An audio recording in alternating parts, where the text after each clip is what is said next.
Could Prince Harry return to the UK as a single man? That's what Princess Diana's former butler, Paul Burrell, is predicting, and he's made some other pretty wild claims about the Duke of Sussex. He says a brainwashed Prince Harry has finally woken up to the truth about his wife, Meghan Markle. He is a very calculating, manipulative woman who has got Harry in her clutches, and she knows that this is worth millions to her. The former butler claims Harry is only staying in the marriage so that he can see his two children, Archie and Lilibet, grow up. Burrell believes that the exiled royal will soon return to home soil for good, and most likely without Meghan. I think it will end in tears, and Harry will return to England one day. Picture this. A room buzzing with cameras, two men who should be allies, and a tension so thick you can practically hear it crack. Prince Harry sits across from a senior callous aide, trying to keep his cool while an email drafts itself in his mind. One line, one confession, one slip that could expose everything he's been hiding. Meghan's name hangs between them like a spark. The aide asks a simple question, and Harry's answer? It's the kind of sentence that doesn't just raise eyebrows, it sends the whole room into silence. A line so sharp, so revealing, some insiders still swear it was the first sign the fairy tale wasn't built to last. And trust me, once you hear what he said, you'll never look at their love story the same way again. So hit that subscribe button, drop your thoughts in the comments, and stick around, because this mystery is only just getting started. Before Meghan ever stepped into the frame, Harry was already living in a storm he never knew how to escape. He grew up adored, but also shattered, forever known as the boy who walked behind his mother's coffin while the whole world watched. That moment didn't just define him, it shaped every instinct he carried into adulthood. He became loyal to the bone, the kind of man who would defend the people he loved even when it cost him. He was protective to the point of obsession, always bracing for something to go wrong. And then there was that impulsive streak. The one that sent him running off to Afghanistan, the one that pushed him toward wild nights in Vegas, the one that kept palace staff on permanent edge because they never knew which version of Harry was going to wake up that day. But underneath all of that noise was a deeper truth. Harry was lonely, painfully lonely. He never processed Diana's death, he just learned how to mask it with jokes, bravado, and a whole lot of chaos. Cameras made him flinch. Headlines made him spiral, and the palace bubble made him feel trapped in a life he didn't choose. What he wanted, desperately, quietly, was stability. Someone who wouldn't leave. Someone who understood the pressure without adding to it. Someone who made him feel like more than a symbol. So when Meghan arrived, she didn't just catch his attention, she filled a void he'd been carrying for decades. Their connection wasn't slow or careful or traditional.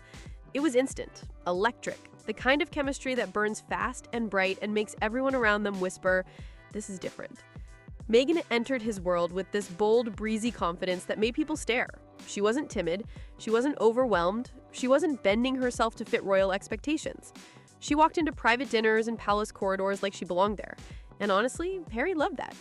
She was charming, polished, warm, the kind of woman who could sit down with strangers and have them wrapped around her finger in minutes. She knew how to handle the spotlight like it was second nature, and that alone made her feel like a miracle to a man who'd spent his whole life drowning under it. And Harry, he didn't just fall. He tumbled. Hard. Fast. All in from day one. He canceled plans to see her, flew across continents for her, started shutting out friends who raised red flags because he didn't want to hear anything that threatened the fantasy forming in his mind.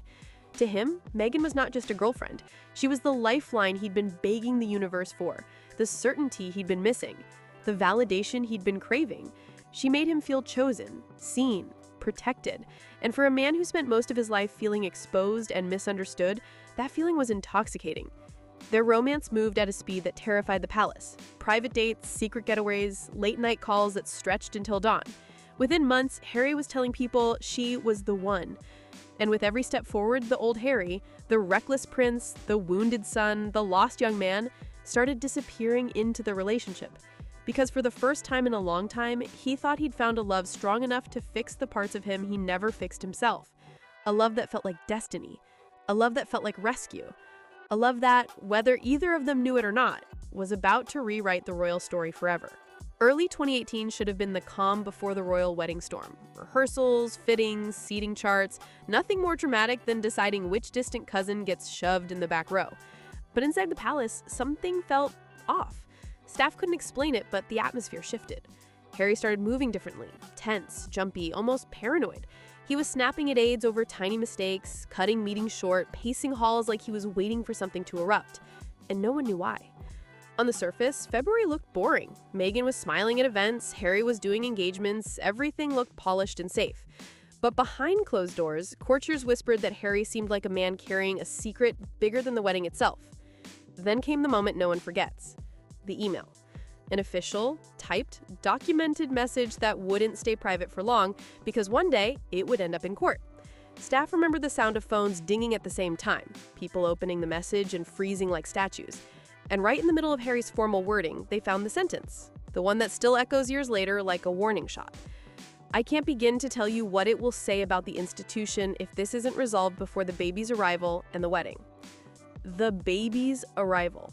Not future baby, not if a baby happens, not potential, not someday. It sounded immediate, imminent, like Harry was talking about something already in motion. And the palace? Completely blindsided. Because here's the strange part. In February 2018, there was absolutely nothing to suggest Meghan was pregnant. No announcement, none. No bump, no rumors, no changes in her schedule. She was stepping out in fitted outfits with a flat stomach and zero signs of anything. There were no briefings with medical staff, no private warnings to senior aides, no quiet leaks to the tabloids, and let's be honest, the tabloids would have sniffed out a pregnancy before the palace did. Not a single whisper was circulating. It was radio silence. So when Harry's email dropped this baby's arrival bomb out of nowhere, palace staff were stunned. Some thought he'd accidentally revealed something too early. Others wondered if he was mixing up timelines. A few, the ones closest to him, sensed something deeper, something heavier, like Harry was hiding a piece of the puzzle no one else had been fested with. People read that line over and over, trying to make sense of it. Why was Harry acting like time was running out? Why was he tying a mysterious baby to the royal institution's reputation? And why did he speak like he was already bracing for impact? In the span of one email, February went from calm to chaos. Aides started whispering in hallways, managers demanded private meetings, the communications team panicked about a scandal that didn't even have a name yet. Because if Harry was talking about a baby months before the world even suspected one, then something wasn't adding up. And for the first time, people inside the palace felt that uneasy flicker, the sense that the fairy tale narrative was about to take a very strange turn. When you look at Harry's email, it really comes down to two possible interpretations, and both of them sent the palace into a tailspin. The first possibility, he was speaking hypothetically. Maybe he was thinking ahead, imagining some scenario where a baby could appear in the future and create a crisis. That's the safe reading, the one that makes sense on paper. But here's the thing, the tone of his email didn't match hypothetical at all. There was no casual phrasing, no what-if language, no polite speculation. Every word dripped urgency, pressure, almost panic.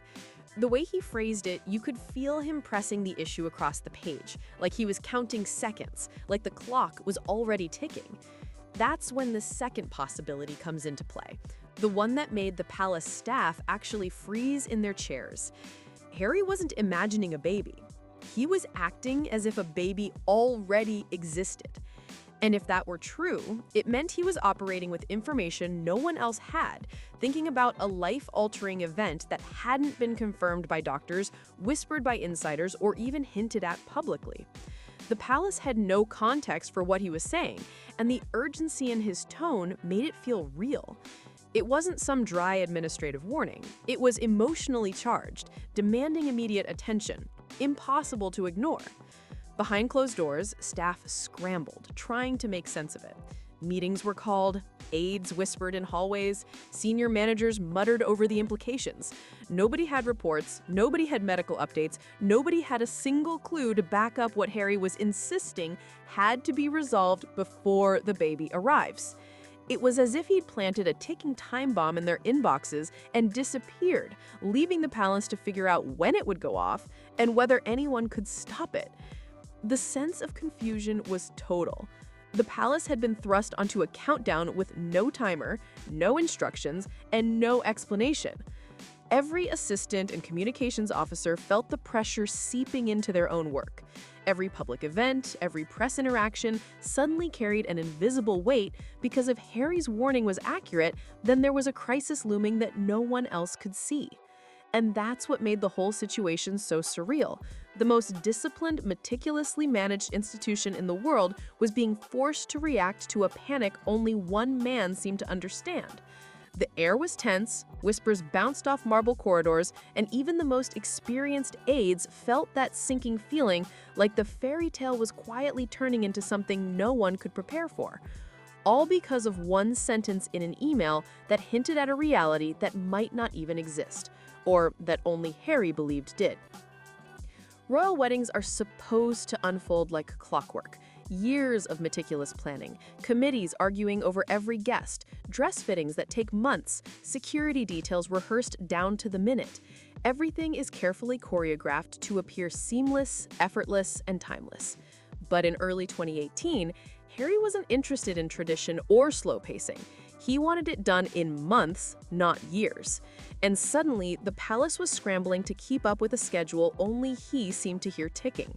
Questions arose at the highest levels. The Queen herself asked pointed questions. Aides whispered nervously in hushed corridors, and senior staff felt the weight of urgency pressing down on every decision. Every detail, the venue, seating charts, rehearsal schedules, was accelerated, rushed through with a speed that left even the most experienced aides breathless. And all of it stemmed from a single pressure point that no one fully understood: Harry's insistence that everything must happen before the baby arrives. Inside the palace, Meghan was calm, composed, and in complete control. She moved through events with a serene confidence that made the palace staff sit up and take notice. Nothing seemed to rattle her.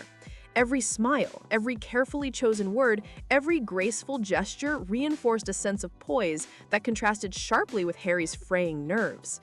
Harry, meanwhile, was a storm contained in a prince's body, emotional, stressed, and almost frantic. He pushed staff harder than ever, cut meetings short, and made decisions with an urgency that left aides worried, exhausted, and sometimes questioning their own judgment. The wedding at that point was less a celebration of love than an exercise in crisis management. Staff moved through their duties with a quiet, mounting dread, because the very pace of the planning made it impossible to know if they were keeping up. And then, almost as abruptly as the panic had begun, it disappeared. By March 2018, the intensity, the whispered urgency, the hidden countdown, all gone. Some palace insiders would later claim Meghan privately confided that she had lost a pregnancy, though timelines never fully aligned, leaving many staff members questioning whether it had ever happened at all. There were no public signs, no bump, no medical confirmation, nothing at the May wedding to suggest a pregnancy had existed. And yet, behind the polished smiles and glittering tiaras, a quiet, nagging question lingered. Was there ever a baby? Observers in the palace also began noticing Meghan's shifting presence and influence, which staff described as wearing three distinct masks. First, the victim. Fragile, emotional, triggering Harry's protectiveness and loyalty, pulling him deeper into the relationship and into the frantic energy of planning. Second, the partner. Presenting a united front with Harry, cultivating a sense of us versus them that created a bubble around the couple and insulated them from the usual palace influence. And third, the star, commanding attention, controlling narratives, shaping public perception, and reminding everyone that she wasn't just part of the story, she was directing it. Staff watched her switch between these roles seamlessly, often within a single conversation, and Harry reacted to each, drawn in, protective, and sometimes blind to the bigger picture. By the time the wedding day arrived, it looked like a fairy tale for the public. Sparkling gowns, radiant smiles, perfectly arranged flowers, and global eyes glued to every moment. But inside the palace, the atmosphere was anything but magical. Senior staff knew the marriage had been driven by urgency rather than stability. Harry believed he was protecting his family, but the very urgency that had dictated the pace of their relationship vanished the instant the wedding was complete. What remained was uncertainty, a gnawing sense that the foundation beneath the ceremony had always been rushed, fragile, and reactive. Life in Montecito was supposed to be freedom. Sun-soaked estates, a mansion that felt like a retreat, new creative projects, and a life far removed from royal rules and restrictions. Meghan thrived in this environment, embracing the spotlight, pursuing interviews, and carving a public persona with confidence and charisma. Harry, however, began to drift. He wasn't prince, rebel, or hero anymore. He was a supporting character in a story that seemed to have moved beyond his control. And yet, despite the sunshine and freedom, one line from that long-ago email continued to echo before the baby's arrival and the wedding. That single sentence had set in motion a domino effect, a rushed engagement, a pressured wedding, and a trajectory Harry could never fully reverse. The tragedy wasn't that he had been deceived by lies or manipulation, but that he had been deceived by hope. Hope that he could protect, hope that he could control, hope that he could secure the future he desperately wanted for his family. And now, years later, the world watches as those cracks, forged in urgency, shaped by expectation, and fueled by hope, finally begin to fracture. Decisions made in love, fear, and anticipation have left a lasting imprint, and Harry stands at the crossroads of reflection and consequence, grappling with choices that were set in motion long before anyone else could even understand them. The public sees the fairy tale, the glamour, the royal sparkle, but behind the scenes, the story is messy, urgent, and hauntingly human, driven by one sentence that no one can forget.